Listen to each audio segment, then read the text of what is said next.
El Senado de la República les da la más cordial de las bienvenidas en este Día del Patrimonio 2021, una oportunidad donde vamos a hacer un recorrido por uno de los edificios más emblemáticos de nuestra democracia, el ex Congreso Nacional en la capital. Sabremos historias, anécdotas y estaremos con la opinión especializada de distintos invitados y profesionales que trabajan en este lugar. Pero en este recorrido no vamos a estar solos, me acompaña Candela Bernal, nuestra colega, para precisamente conocer más en este Día del Patrimonio 2021. Buenos días, Candela. Buenos días, Cristian. Muchas gracias. Estoy muy feliz, muy contenta de poder estar en este maravilloso edificio del ex Congreso Nacional. Bueno, este año, en el Día del Patrimonio, no se pudieron abrir las puertas como en años anteriores y por lo mismo se organizó este recorrido inédito para que usted no se pierda ningún detalle de lo que alojan estas puertas en este edificio. Así es, Candela, y precisamente te invito a que comencemos este recorrido lentamente caminando hacia el edificio en sí, no sin antes recibir, por supuesto, la bienvenida, el saludo de la anfitriona de este lugar, de la segunda autoridad del país, la presidenta del Senado, la senadora Yasna Proboste Campillay. Hola a todos, a todas, soy Yasna Proboste Campillay, presidenta del Senado, y te quiero invitar en este Día del Patrimonio Cultural año 2021 a que puedas hacer junto a nosotros un recorrido muy especial por un lugar patrimonial como es el antiguo Congreso Nacional, que albergó por casi un siglo el trabajo parlamentario de nuestro país. Vas a poder conocer el Salón de Honor, el Salón de Sesiones, la Sala de Lectura Pedro León Gallo, las oficinas que han utilizado distintos presidentes y presidentas del Senado. Te invitamos para que seas parte de este recorrido. Agradecemos tu disposición de reconocer y valorar nuestro patrimonio arquitectónico nacional.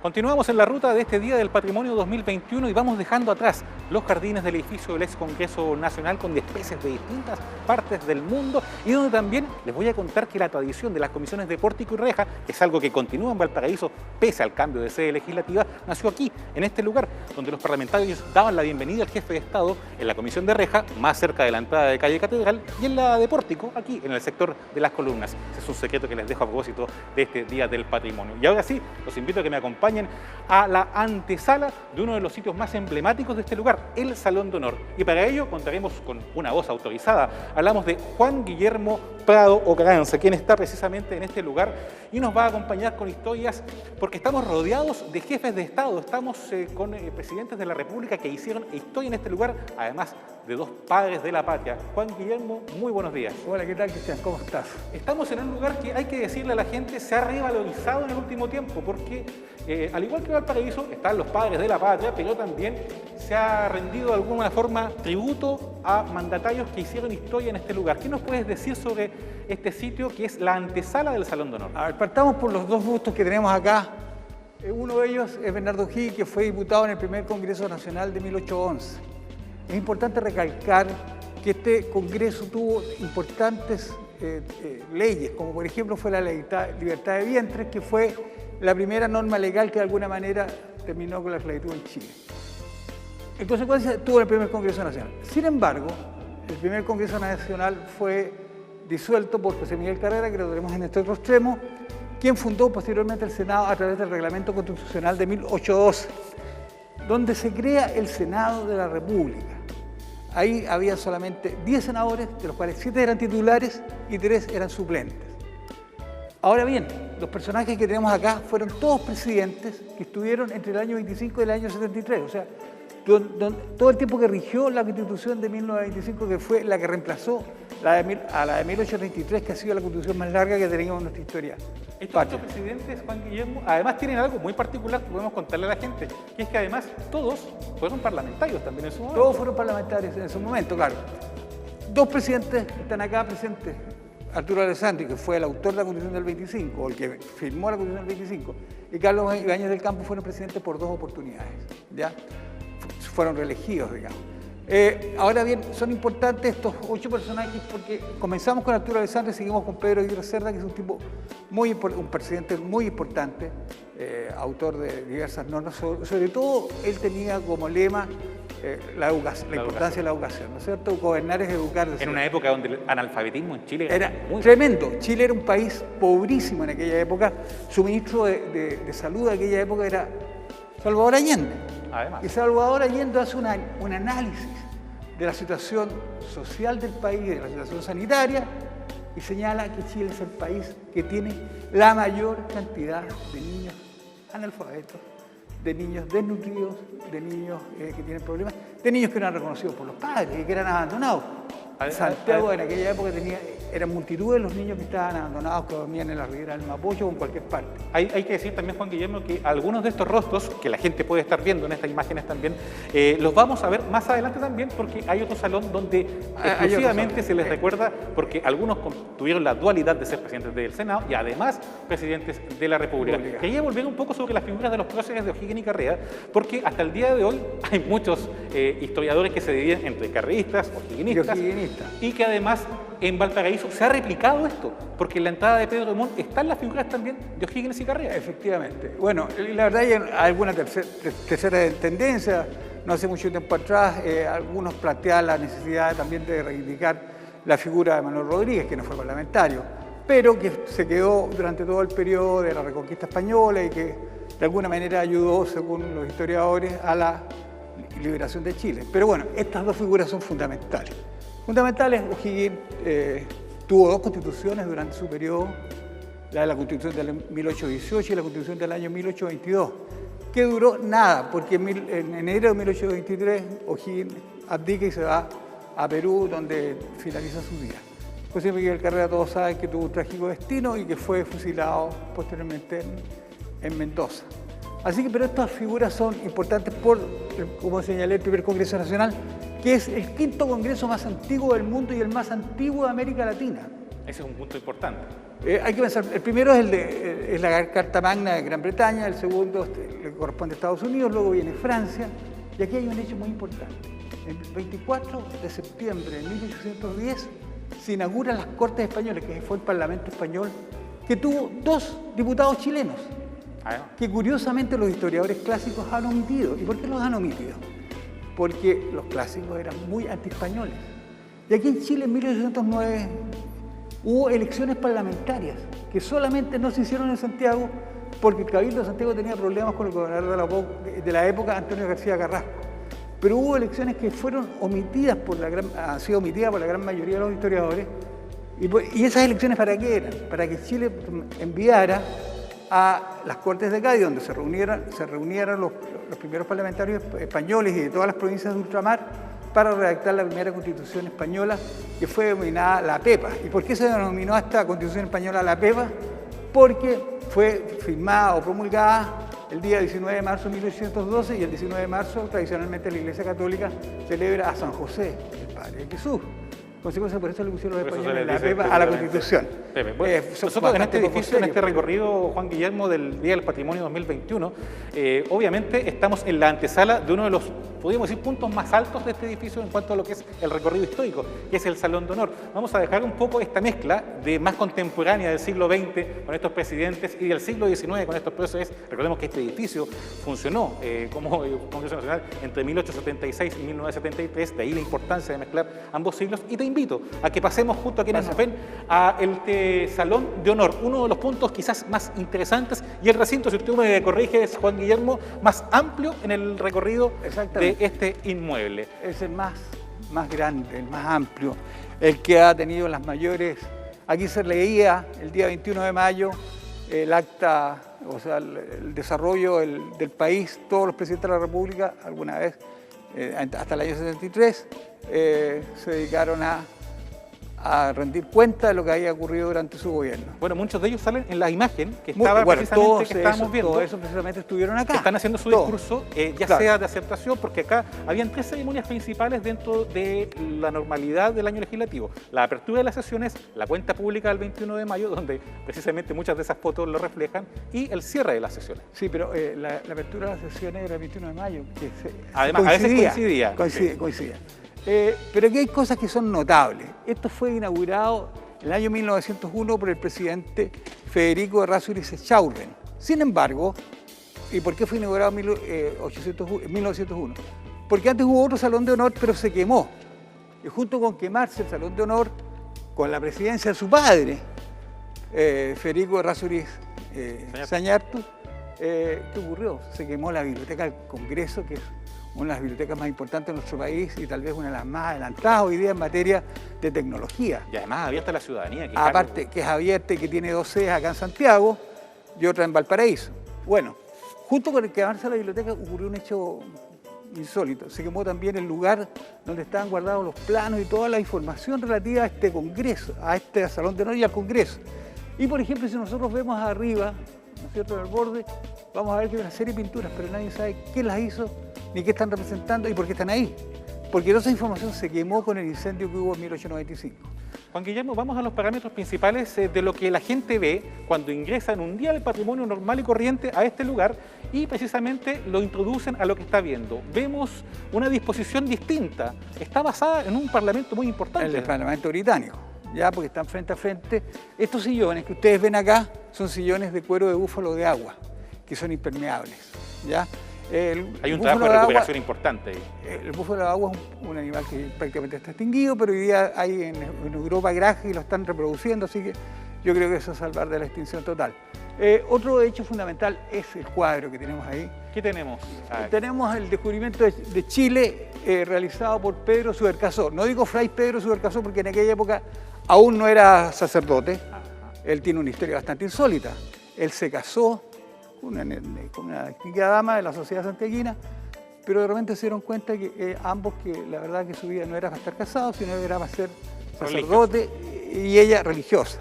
En consecuencia fueron hasta Roma, le pidieron al Papa dispensa y cada uno siguió su camino. Ella en un convento de monjas en España, donde falleció, convento clausura, y él se vino acá a Santiago y fundó la Orden de Benedictina. Y se hizo un propio nombre, además, con pinturas como esta, que es el descubrimiento de Chile, ¿no? El descubrimiento de Chile. Él hizo muchas obras, la batalla de Maipú, el desastre de Rancagua, la fiesta de la Virgen de Andacoyo. Es un pintor historiador, pero sin embargo, esta pintura tuvo una cantidad de controversia cuando se muestra por primera vez el año 14, porque algunos decían, este cactus no corresponde al Valle de Aconcagua, este es un cactus que es del norte, que no tiene nada que hacer. Y otros agregaban, y peor aún, tiene flores rojas y ese tipo de cactus tiene flores blancas. Fue una de las críticas que se le hizo. Otra crítica que se hizo, bueno, pasó con este perro. El perro, infaltable. Claro, el infaltable perro, pero tiene las patas cortas. Y los perros que cruzan la cordillera no podrían tener las patas cortas porque mueren en el intento. Bueno, y así como eso, otros decían, no, en realidad las banderas también, el personaje también está bien, los indios también vestidos, etcétera, etcétera. Pero hay errores. Entonces, algunos, estamos en pleno periodo del 1913, 14, claro. 1914, ahí se cambiaban los ministros cada 3 o 4 meses, una cosa impresionante en aquella época.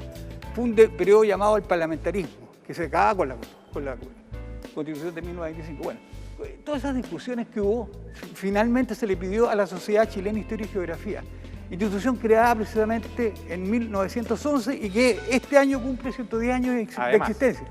Esta sociedad, que yo me enorgullezco de pertenecer, es la segunda sociedad de historia más antigua de América Latina. Solamente somos superados por Brasil.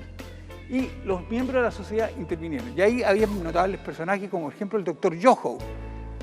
Tiene una calle que en Santiago, en la comuna de Ñuñoa, y él era botánico y dice, en realidad no corresponde el cactus. Otros decían, no, en realidad el caballo blanco nunca fue blanco. Bueno, hubo una serie de discusiones que están todas insertas en la revista La Sociedad, pero finalmente hubo un personaje que era el director del Museo de Bellas Artes, de origen español, que dice, no, en realidad no nos preocupemos del tema histórico, no es tan histórico. relevante. Lo relevante es que es un gran cuadro. Y es estéticamente hermoso y decora precisamente el lugar más amplio de este edificio del Congreso Nacional, capacidad de 300 personas, hacen eventos acá como el Congreso del Futuro, relevantes a nivel internacional, ciudadanos también, por cierto. Y también personajes extranjeros notables que además se han recibido acá. Por ejemplo, aquí estuvo la reina Isabel con su Charles de Gaulle. Con Charles de Gaulle, tuvo el Mercaltito. Estuvo Eisenhower, que fue presidente de Estados Unidos. En consecuencia, aquí ha llegado mucha gente importante, nacional y extranjera. Por ejemplo, el expresidente Patricio Elwin fue velado acá. Además, los funerales de Estado salían por acá también, hacia calle Catedral. Juan Guillermo, hay muchas cosas que sin duda nos quedan fuera y que vamos a seguir comentando seguramente en otro recorrido y también con la ayuda de esta nota histórica que también destaca parte importante del legado que tiene este inmueble para la democracia en nuestro país.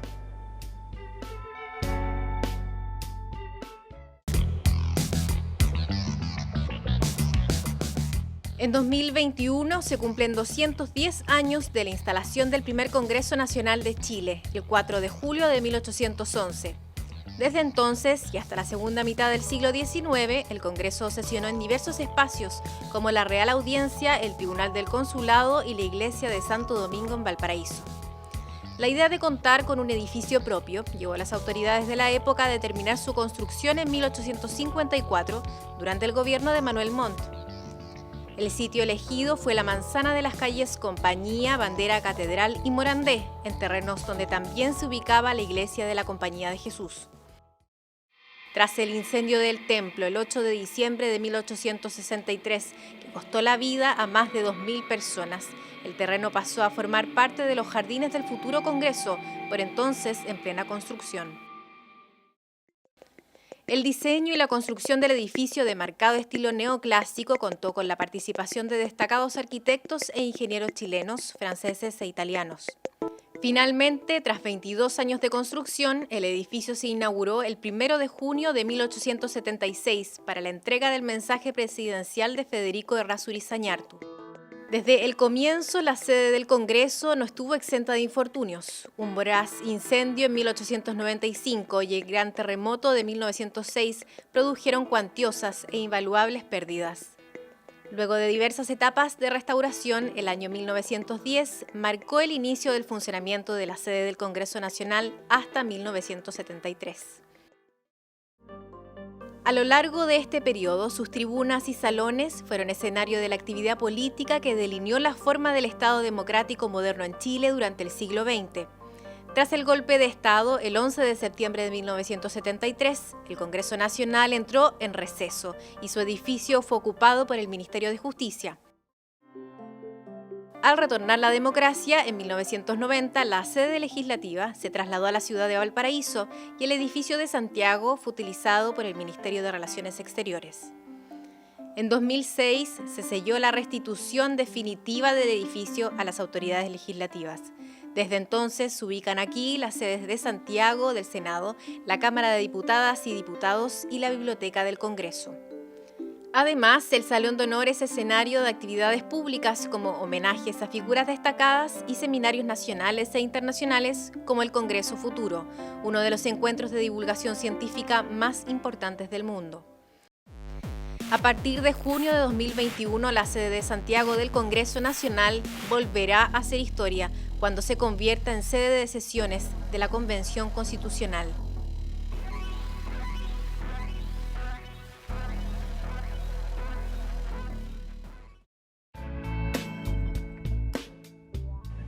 Saliendo del Salón de Honor, sigo aquí con uno de nuestros grandes invitados, Juan Guillermo Prado, quien me acompañará a lo que continúa nuestro recorrido en la sala de lectura de Pedro León Gallo. Juan Guillermo, ¿podrías por favor comentarnos sobre este lugar en específico? ¿Desde cuándo que está funcionando? ¿Quién era Pedro León Gallo y por qué hizo en Chile la historia para que este lugar recibiera su nombre? Bueno, Pedro León Gallo fue un prominente empresario minero de la región de Atacama. Él era de Copiapó, su padre fue propietario de la mina de Chañarcillo, la mina de plata más importante que tuvo Chile en el siglo XIX y yo creo que es la más importante que hubo en América Latina. Él era regidor, fue inicialmente partidario del presidente Manuel Montt. Y como tal fue designado o fue elegido regidor en la municipalidad de Copiapó. Sin embargo, al ver que dos gendarmes eran maltratados, él se preocupó del tema de los derechos humanos que hoy día está tan en boga, pero en aquella época él vio que en la plaza pública, en la plaza de Copiapó, se había castigado a estos gendarmes. Y hizo una denuncia contra el gobernador de la época, y esto significó que fuera expulsado del Consejo Municipal. Consecuencialmente se opuso desde ahí en adelante al gobierno de Manuel Montt y fue elegido el 5 de enero de 1859 como el primer gobernador elegido popularmente por el pueblo. No había reglamento, no había ley que determinara esta elección, pero él fue elegido por el pueblo. ¿Qué ocurre como gobernador de Atacama? Arma un ejército, porque estaba en contra de las medidas represivas del gobierno de Montt Y fundamentalmente de que toda la plata que venía de las regiones o de las provincias de aquella época iban a dar a Santiago, en consecuencia poco o nada se gastaba en regiones. Él fue fundamentalmente un regionalista. Por eso es que esta sala lleva el nombre de Pedro León Gallo. Bueno, sin embargo, siendo ya elegido por el pueblo, gobernador o intendente de la época, arma un ejército, fabrican cañones, fabrican fusiles. Estos fusiles son armados con balas de plata. ¿Se pueden imaginar la plata que tenía en aquella época o el dinero que tenía la familia de Pedro León Gallo, dueño de San Yercidio, como dije? Y avanzan hacia Santiago. Se enfrentan con las fuerzas gubernamentales en un lugar cercano a La Serena, estamos hablando del verano de 1859, en Los Loros, y triunfan sobre las tropas de gobierno. Pero Juan Guillermo, perdón, retomando un poquito lo que tú nos decías antes sobre este salón, ¿me podrías decir por qué lo nombraron como sala de lectura Pedro León Gallo? Aquí habían, era una biblioteca, ¿qué había acá? Esta era la sala de lectura de los parlamentarios. Ya acá venía, leían los diarios de la época. Hoy día con internet ya no es necesario tener diarios físicamente como ocurría otrora. Claro. Pero se le denomina, como señalé, Pedro León Gallo por su actitud pro-regionalista. Fue el primero que trató de imponer el regionalismo en nuestro país, que las regiones fueran consideradas. Por eso el presidente del Senado de la época, Adolfo Saldívar, que lamentablemente falleció, le pone a esta sala Pedro León Gallo. Bueno, pero como te señalaba, está en esta revolución, avanza, se toma La Serena y luego entre La Serena y Coquimbo viene la batalla de Cerro Grande, donde son derrotados las fuerzas de Pedro León Gallo. Él sale al exilio, ¿ya? Y vuelve y es elegido diputado y posteriormente senador, siempre por la zona de Atacama o por la provincia de Atacama. Su madre, doña Candelaria Goyenechea, por ejemplo, tuvo una gran importancia. ¿Por qué? Porque financió, entre otras cosas, el ferrocarril entre Caldera y Copiapó. Pero más importante fue la actitud filantrópica que tuvo, o caritativa que tuvo, porque financió durante todo el tiempo que vivieron a aquellos adherentes a Pedro León Gallo que murieron, en este caso a las viudas y a los huérfanos, que murieron en estas batallas, y a quienes quedaron heridos o que tuvieron problemas, digamos, como consecuencia de la batalla. Así que eso es un poco Pedro León Gallo. Y una pregunta, ¿este salón siempre estuvo...? No, esto fue un patio interior, inicialmente, y luego se transformó por las necesidades del servicio en la sala de lectura. ¿Y siempre se nombró así o se inauguró hace poco? Tengo entendido que más o menos en 2009 hubo una ceremonia. Ahí fue cuando, en ese periodo fue cuando se le pudo, existía desde antes, pero en ese periodo se le denominó, como señalé, por el senador y presidente del Senado de la época, Adolfo Saldívar, y el vicepresidente del Senado, el actual ministro de Defensa, Valdo Procuriza fue quien era vicepresidente de la época. Y Juan Guillermo, ¿nos podría comentar un poquito sobre lo que tenemos nosotros a nuestra espalda, ya que tengo entendido que ese escritorio tiene una gran historia sobre personajes importantes en nuestro país? Sí, bueno, ese escritorio perteneció a Arturo Alessandri Palma. Ya. Y ahí tú sabes lo que se firmó hace poco tiempo atrás. Claro, y a lo mejor no todo el mundo sabe que el 15 de noviembre del 2019, en este lugar fue donde se firmó el Acuerdo por la Paz y la nueva Constitución, cuando fue el conocido acuerdo para que después hubiera paso al plebiscito. A todo lo que estamos viviendo hoy día. Claro, ha sido todo este proceso constituyente. Este lugar, digamos, porque aquí se firmó ese acuerdo que ha sido histórico y que nos ha permitido llegar al plebiscito de la futura Constitución, siempre y cuando sea aprobada por un plebiscito. Claro, y además tengo entendido que acá recibieron personas, importantes autoridades. Mira, de hecho, allá vamos a ver un libro de firmas de las grandes visitas. Aquí, entre otras cosas, está Vladimir Putin, el presidente de Colombia, Álvaro Uribe, la expresidenta y actual vicepresidenta de Argentina, Cristina Fernández de Kirchner. Así que la cantidad de personajes que han estado acá es impresionante. Y este libro precisamente nos muestra las firmas de los distintos personajes que han llegado. Acá tenemos... A ver, ¿qué firmas tenemos, por ejemplo? Vamos a ojear. ¿Quién está acá? Ahí está el presidente del Congreso Nacional de Ecuador, Landazuri. acá tenemos al presidente Lula da Silva, de Ignacio Brasil. Lula de Brasil. Acá está el presidente Álvaro Uribe de Colombia. Tengo entendido que también, mira, aquí hay una firma china. China, aquí sí, el presidente de la República Popular China, Hu Jintao. Esto del año 2004. O Y sea, hay otro. autoridades de todas partes del mundo. Exactamente. Totalmente. Acá de Vietnam. Acá está la firma de Vladimir Putin. Ya. ¿Y este de Solamente qué la año? firma. Del 2004. En el 2004 vino Vladimir Putin a Chile. Acá el primer ministro de Japón, Koizumi, también del 2004. Así que la cantidad de gente que ha venido para acá, que ha sido importante. Acá está el rey de Marruecos, Mohamed VI, que inauguró una mezquita en la ciudad de Coquimbo. Claro, este libro se mueve entre Valparaíso y Santiago, ya que no todas Sí, las autoridades exactamente. vienen directamente hacia acá. Sino Sí, que pero el aquí edificio- muchos han firmado acá, ¿ya? Por ejemplo, como señalé, Putin, Álvaro Uribe, ¿Y alguno que conozca que lo haya firmado en Valparaíso? Yo creo que Luis Rodríguez Zapatero lo firmó, que fue jefe de Estado del Gobierno Español en Valparaíso. Ya. Y otros personajes que aparecen acá, como por ejemplo Néstor Kirchner, que el año 2005 vino a Chile y lo firmó allá en Valparaíso. Y así, pues, Perfecto, muchísimas autoridades. así que hay harta gente histórica que estaba acá en este salón. Claro, Juan Guillermo, ¿te parece que continuemos con el Continuemos, recorrido? Ya que continuemos. Cristian e Ingrid nos van a estar esperando en otro salón Ya, de muy este bien. edificio, pero sin antes invitarlos a que vean la cápsula arquitectónica que está preparada para ustedes.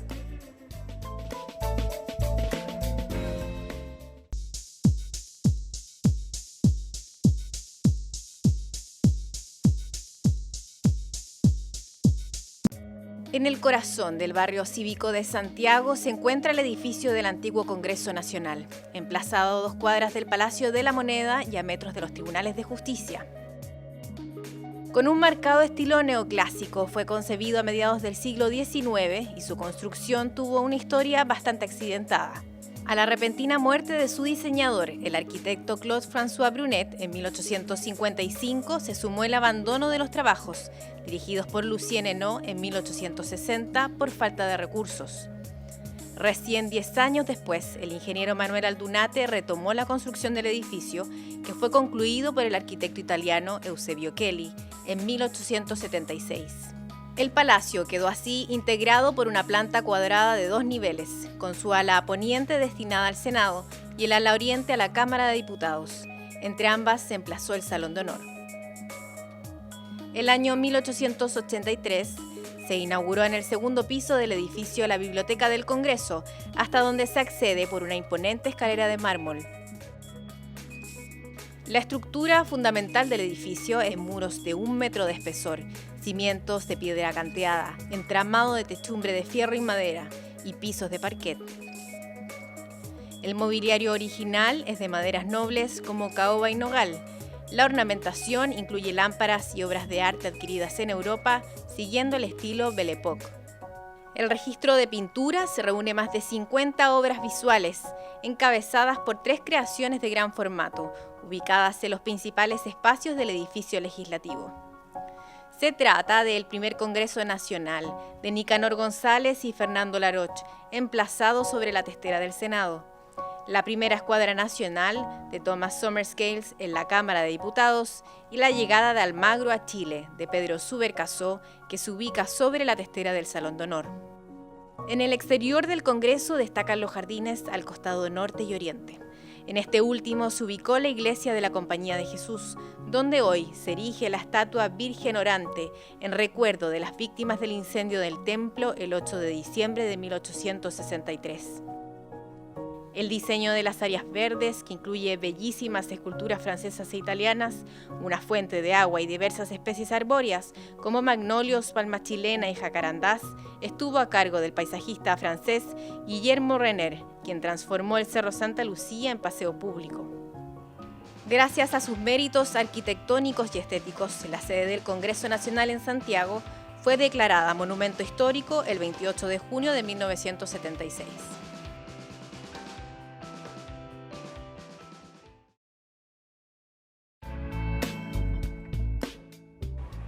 Continuamos con este recorrido en el Día del Patrimonio 2021 y antes de ingresar al siguiente salón voy a introducirles a Ingrid Ávila, quien es arquitecta del Senado y nos va a ayudar a desentrañar también otros secretos que tiene el siguiente lugar. ¿Cómo te va, Ingrid? Muy buenos días. Muy bien, Cristian, muchas gracias. Muchas gracias por la invitación. Invitemos, por supuesto, a quienes nos están acompañando a pasar precisamente, Ingrid, a este lugar que se llama Salón de los Presidentes, porque en este sitio es donde están retratados estos 10 ciudadanos de la nación que han sido presidente de la República y presidente del Senado, han ostentado ambos cargos.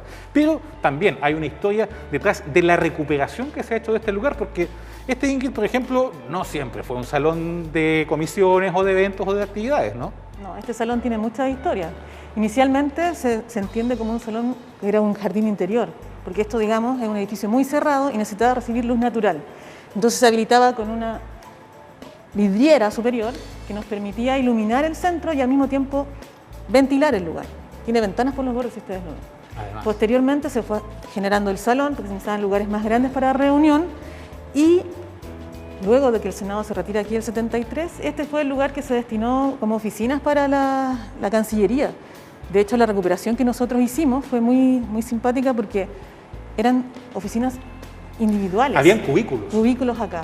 Cuesta imaginarse eso un poco en estos días, donde lo que ustedes están viendo acá, por ejemplo, es una mesa que habitualmente, si ustedes ven, podríamos decir, las actividades diarias parlamentarias, funciona en la Comisión de Derechos Humanos, Medio Ambiente, Agricultura, y los parlamentarios acá exponen sobre distintas leyes. Ingrid, también estamos rodeados, por cierto, también de actas de añosas en cuanto al siglo XIX y siglo XX de las sesiones, precisamente del Senado. Tenemos una cantidad de ornamentos, tienen algún tipo de estilo, acá se hizo un trabajo de recuperación importante, me imagino, Ingrid, considerando que este es un sitio que estaba expuesto un poco había vegetación, ¿no? Acá era un patio, esto era tierra, ¿cuál era un poco el antes y el después que se hizo con este lugar? Información del jardín no tenemos, porque eso fue antes del incendio, antes de la reconstrucción del edificio. Eso también es importante, acá se recuperaron, bueno, de incendios y terremotos, ¿no? Exacto. El edificio tiene harta historia, se partió construyendo, mientras se estaba construyendo fue el incendio de la compañía, de la iglesia de la compañía, justo al lado del edificio, lo que ahora son los jardines. Luego, terremoto en 1906, antes del terremoto en 1906, incendio del edificio, se quema toda la parte de madera, que era la parte superior, se reconstruye. Incluso el edificio originalmente estaba descrito como de 2 niveles, y nosotros sabemos actualmente que tiene 3.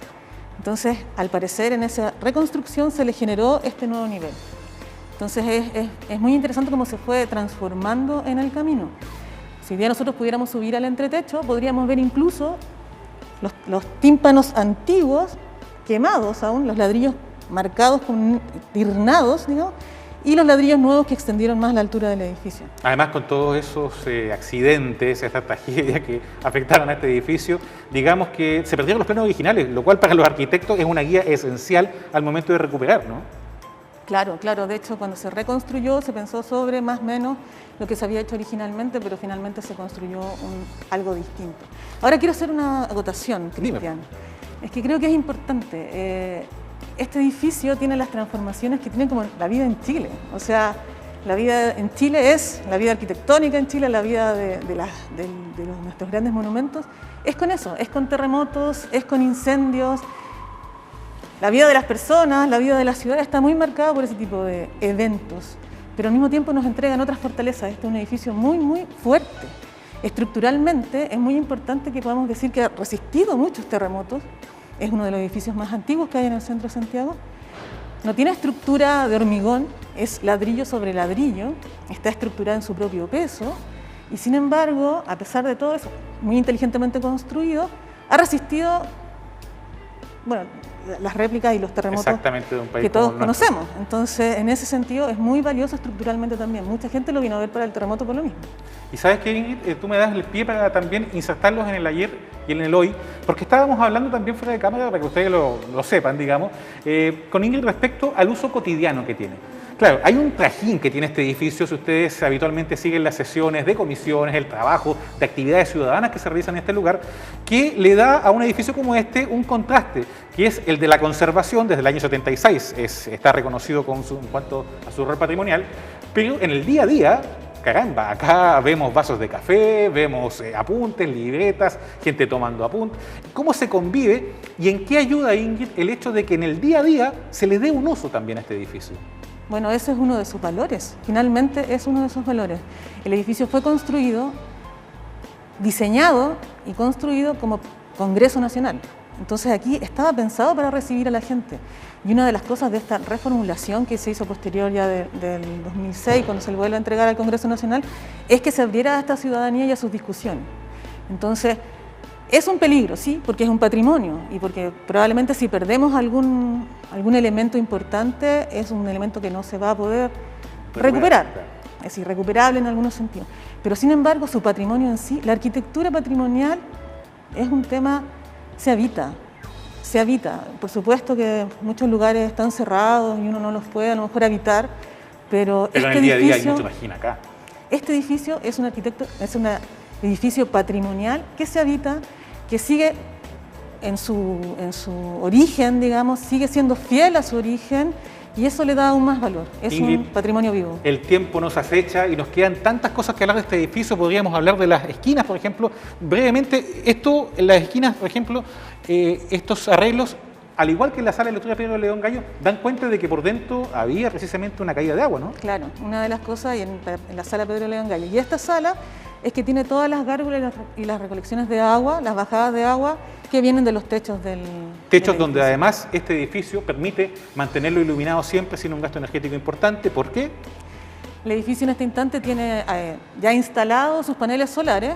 Es un edificio patrimonial, muy moderno, tiene paneles solares y te comentaba también, Cristian, que estamos también, toda la energía que el edificio gasta viene directamente de un generador de energía renovable, 100%, tenemos un certificado, digamos. Además. Un edificio muy moderno, lo que habíamos hablado, todo este edificio para que se mantenga en uso tiene que estar hoy en día a la altura del uso que se le da y eso era súper necesario y bueno, el Senado está haciendo una lucha por participar, ya está preacreditado.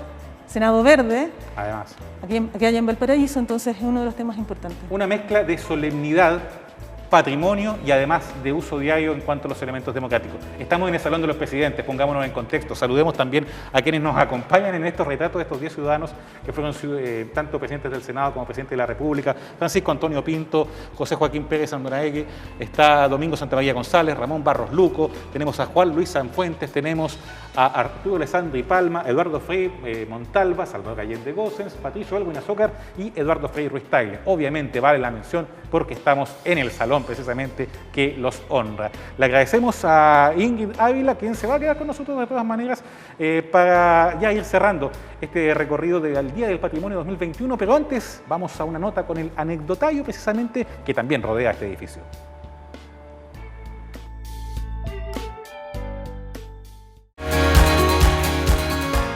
Como institución democrática, nuestro Congreso Nacional es uno de los más antiguos del mundo. Se instaló el 4 de julio de 1811, después de los de Reino Unido, Francia y Estados Unidos. Durante su existencia ha sido testigo de memorables episodios de la historia republicana, pero también ha registrado anécdotas y algunos simples datos que hoy nos parecen curiosos o interesantes. Una de las primeras leyes que aprobó el Congreso fue la de libertad de vientres en 1811. Esta decretó el término de la esclavitud para los hijos de esclavos que nacieran en Chile y la prohibición del ingreso de nuevos esclavos al territorio nacional. No es primera vez que Valparaíso es la sede del Congreso Nacional. Entre mayo y agosto de 1828 se estableció provisoriamente en la iglesia de Santo Domingo de la ciudad. Aquí se promulgó la Constitución Política que decretó el carácter bicameral del Parlamento. Entre los momentos más dramáticos que ha enfrentado el Congreso Nacional está la serie de disputas con el gobierno del presidente José Manuel Balmaceda, lo que derivó en la Guerra Civil de 1891, que en 6 meses acabó con la vida de más de 4.000 chilenos. El Congreso Nacional, al igual que el Teatro Municipal, la Universidad de Chile y la Estación Mapocho, llevan la impronta neoclásica y señorial de los arquitectos formados en la Escuela de Bellas Artes de París.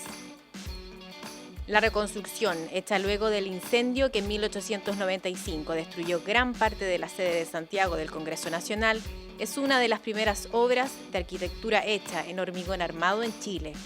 Las disposiciones enfrentadas de los asientos en el Salón de Honor del Congreso Nacional responden a la gran influencia de la Cámara de los Comunes británica. En tanto, la forma semicircular de los salones plenario de la Cámara de Diputados y el Senado está inspirada en la sala de la Asamblea Nacional que data de la Revolución Francesa. La primera senadora chilena fue la escritora y periodista María de la Cruz Toledo, líder del Partido Femenino en Chile, que asumió en febrero de 1953 como candidata del ibañismo. Entre las figuras internacionales que han visitado el Congreso Nacional se encuentran el general francés y héroe de la Segunda Guerra Mundial, Charles de Gaulle, en 1964, la reina Isabel II de Inglaterra y el príncipe Felipe, duque de Edimburgo, en 1968, y los príncipes de Asturias en 2010.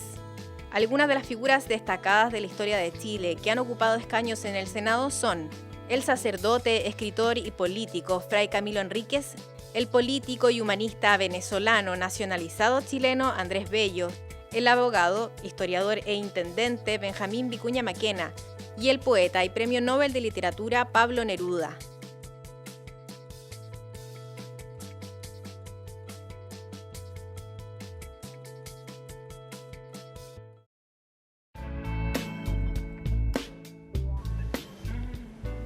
Ya nos encontramos en la última estación de nuestro recorrido en la sala de sesiones, el famoso hemiciclo del Senado, aquí donde obviamente los distintos parlamentarios hacían su labor legislativo, etc. Pero aquí estamos nuevamente con Juan Guillermo, a nuestras espaldas un cuadro del que por favor cuéntanos qué es, de qué se trata, qué ilustra, cuéntanos. Muy bien. Este cuadro representa la inauguración del primer Congreso Nacional el 4 de julio de 1811. Y quien aparece en el centro es alguien que no fue parlamentario, pero representaba a la Junta de Gobierno de aquella época, Juan Martínez de Rosa, que curiosamente habría nacido en Mendoza, cuando Mendoza pertenecía a la Capitanería General del Reino de Chile, o a nuestro país. Entre ellos están algunos miembros de la Junta de Gobierno de la época, como por ejemplo podría ser Enrique Rosales o Ignacio de la Carrera, que era el padre de los hermanos Carrera. También hay algunos parlamentarios de la época, elegidos el 4 de julio de 1811, entre ellos podemos ver, por ejemplo, a Camilo Enríquez, a Agustín de Izaguirre, a Manuel de Salas, y hay un gran ausente, que era un diputado por Los Ángeles. ¿Quién es? Se preguntarán ustedes, Bernardo O'Higgins, que no alcanzó a llegar a esta sesión inaugural del Congreso. En este Congreso la pintura fue hecha por dos pintores o por dos artistas. Uno de ellos era chileno, Nicolás González Méndez, y el otro era de origen francés, Fernando Laroche. Este primer Congreso Nacional duró menos de un año, fue lamentablemente cerrado por orden de José Miguel Carrera, pero sin embargo logró hacer algunas leyes que son insólitas. Por ejemplo, la ley de libertad de vientres y una ley que ha pasado inadvertida, que fue la primera ley de cementerios públicos, obra de un parlamentario de la época, que era canónigo de la catedral, porque aquí tenemos que ver que hay tres tipos de personajes privados, digamos, militares y también sacerdotes. Hubo muchos sacerdotes que fueron parlamentarios de este primer Congreso Nacional. Igualmente, importante mencionar que en el cuadro solo hay hombres y que ahora en el proceso constituyente en el que estamos, la mayoría son mujeres. Bueno, en realidad la mujer en Chile tuvo recién acceso a las elecciones municipales del año 35 y a las elecciones parlamentarias y presidenciales del año 49, mientras gobernaba Gabriel González Videla. Antes no tenían derecho a voto, aunque algunas trataron de votar, incluso existieron partidos feministas. Antes, Juan Guillermo, que hablemos de quienes se sentaron en estas butacas que tenemos acá, es importante mencionar las pantallas que se pueden ver, que si bien rompen un poco con la estética de este salón, es porque sigue en uso. Aquí en esta sala sigue habiendo actividad legislativa, se ocupa muchas veces para dar el informe de política monetaria que rinden ante el Senado. Y si bien los pupitres no son electrónicos como los que hay en Valparaíso, es por eso que estas pantallas tuvieron que pedir un permiso, ya que es un edificio patrimonial, para poder que se cuelguen y así no dañar el patrimonio estructural de este edificio. Efectivamente, bueno, este es un edificio neoclásico, este hemiciclo, digamos, se ha tratado de mantener tal como estaba cuando se clausura el Congreso el 11 de septiembre de 73. Consecuencia, precisamente para eso hay que pedirle permiso al Consejo de Monumentos Nacionales para cualquier cambio o innovación del lugar. Y aquí, claro, precisamente se sentaron una cantidad importante de personas que de alguna manera influyeron en la historia política de nuestro país y en la legislación de nuestro país. No sé si valdrá la pena mostrar a algunos de los que están acá. Por favor. Pero, por ejemplo, aquí tenemos a Camilo Enríquez. Camilo Enríquez fue diputado suplente del primer Congreso Nacional, no fue diputado titular. Era uno de los impulsores del movimiento independentista. En aquella época habían fundamentalmente tres tipos de parlamentarios en el primer Congreso Nacional. Los primeros eran los pro-realistas, digamos, que querían mantener la situación tal como estaba. Los segundos eran medios indiferentes, por eso el primer presidente del Congreso Nacional fue Juan Antonio Valle, que no era partidario ni de la independencia ni de mantenerse monárquico, sino que simplemente tenía una actitud bastante poco clara respecto a eso. Y luego estaban los más exaltados, que eran los que querían la independencia, y ahí tenemos entre ellos, como señalé, a Camilo Enríquez, y luego cuando se incorpora Bernardo O'Higgins, también forma parte del grupo exaltado o patriota. Bueno, Camilo Enríquez también fue senador en el primer Senado, que fue designado por José Miguel Carrera, que tuvo 10 senadores solamente, de los cuales 7 fueron titulares y 3 suplentes. Ya. Y él fue secretario de ese Senado. ¿A quién más tenemos? Ahí tenemos a Benjamín Vicuña Maquena, un personaje notable, transformó Santiago. Pero hay un hecho de la historia de nuestra legislación que es poco conocido. Benjamín Vicuña Maquena, cuando se trató en el siglo pasado, en el siglo XIX, de poner, ya que estamos en pandemia, creo que es bueno mencionarlo, de que la gente, todo el mundo fuera inoculado contra la viruela. La viruela en aquella época mataba aproximadamente a 7.000 personas al año en Chile. Ya. Hay un parlamentario que señaló en el hemiciclo de la Cámara de Diputados que la viruela había sido más perjudicial a los mapuches que la misma guerra de Arauco, que había matado más mapuches que y la viruela todo el mundo sabe que llegó desde Europa. Bueno, Vicuña Maquena pretendió que fuera la gente vacunada contra la viruela. Y los diputados más liberales se opusieron. ¿Y por qué se opusieron? Porque decía que eso iba contra la libertad individual. Así que se siguió muriendo gente de viruela porque fue rechazada esa moción. Un poco como la conversación que también está hoy en día con respecto al tema de la vacuna contra el COVID. Con el COVID. Pero en aquella época, como digo, la gente era mucho más la gente que moría todos los años, 5.000, 6.000, 7.000 personas. Y no quisieron, porque era más importante la libertad individual. Bueno, ¿quién más por acá? Acá tenemos a doña María de la Cruz Toledo. Del Partido Femenino. Del Partido Femenino, primera parlamentaria. Ella entró al Senado en una elección extraordinaria después del año 49, reemplazando a Carlos Doña del Campo, que fue designado presidente o elegido presidente de la República. María de la Cruz Toledo lamentablemente fue desaforada. Tuvo un corto periodo legislativo. Muy corto, fue desaforada, la acusaron de un contrabando, de una cosa media rara que nunca se supo. Finalmente fue exonerada por los tribunales de justicia. Pero sus colegas parlamentarios, tal vez por ser la primera mujer, a lo mejor no la quisieron, pero fue lamentablemente, terminó su periodo en un corto plazo. No alcanzó a cumplirlo. De febrero a agosto, ¿no? ¿Cómo? De febrero a agosto. Más o menos del año 53. Sí. Bueno, la primera mujer parlamentaria que hubo en Chile no fue ella, fue Inés Enríquez, que fue diputada por Concepción. Claro, ¿ya? pero en cuanto a senadoras, la primera. La primera. Bueno, al lado de María de la Cruz tenemos a Pablo Neruda, que fue elegido, el nombre Pablo Neruda lo cambió judicialmente. En aquella época no había una ley de cambio de nombre que surge por allá por el año 67. Él fue elegido como Neftalí Reyes Basualto por las regiones del norte y con motivo de la Ley de Defensa de la Democracia del año 48 pierde su calidad de parlamentario y sale al exilio. ¿Ya?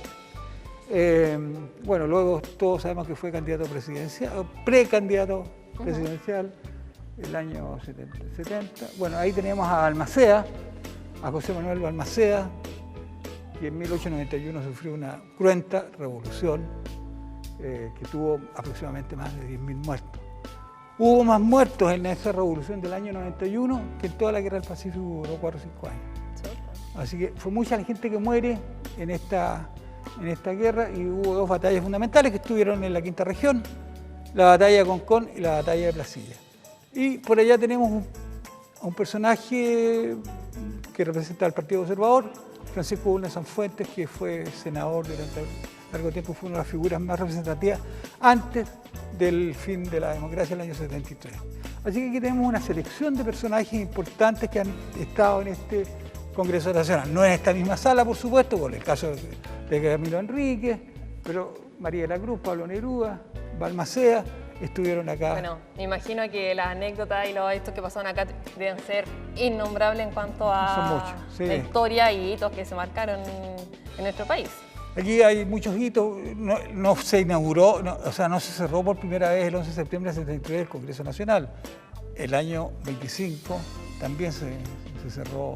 Así que, y en otros años también hubo por algunos días se clausuró el Congreso. Pero en general, hasta el 73 funcionó prácticamente en forma ininterrumpida. Muchas gracias, Juan Guillermo, por todos los datos y por toda la información que nos has dado sobre la historia de este Senado, de esta sala. De este Senado de la República.